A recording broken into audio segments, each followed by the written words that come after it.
There are two simultaneous races going on in Formula E. There's the obvious one with the cars out on the track, but there's also a constant battle going on against temperature. And I'm here at the Renault garage with this very clever piece of kit, a FLIR infrared camera, which is going to show us exactly where around the car that heat's being generated.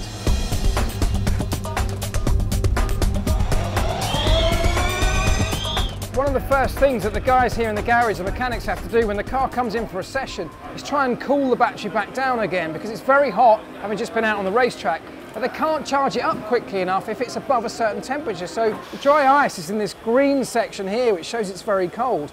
The fans are blowing backwards through the side pod, doing exactly what they need to do, cool that thing down back into its operating temperature window again. So I noticed that whenever the cars finish a run or come in from a session, one of the very first things that happens is the mechanics put fans and dry ice even inside the side pods. What's the specific reason for that? So as all single-seater racing car, we do not have any fan, anything less like that in the cooling system. So we have to cool down the whole system, and for that we use dry ice to make sure that every time we restart the car, we are at the lower end of the operating temperature of the cell to give us the maximum efficiency and range to do all the tests we have to do.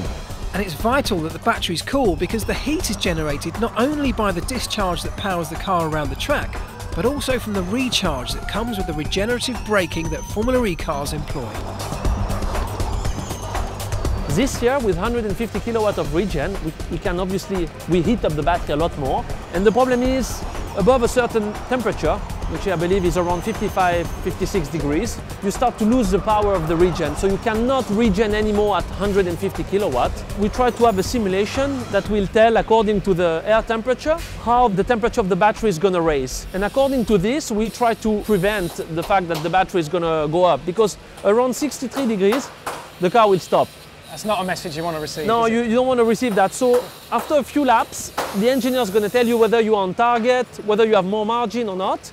And according to this, you can increase or decrease the regen. That's down to your strategy then. On est sûr d'être bon avec la batterie. On est en target, pas de souci. On a 0,8 de marge par rapport au panneau. On devrait terminer à 58 de santé batterie. Are there any races where temperatures really had an impact on the end result for you in a race? In season 2 in Putrajaya, we had a big problem when the car stopped.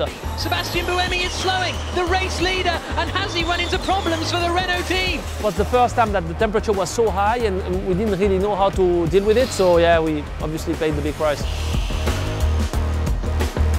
The laws of nature might be pretty hard to beat, but with the right technology and the right cooling systems, the teams have found ways to keep that under control.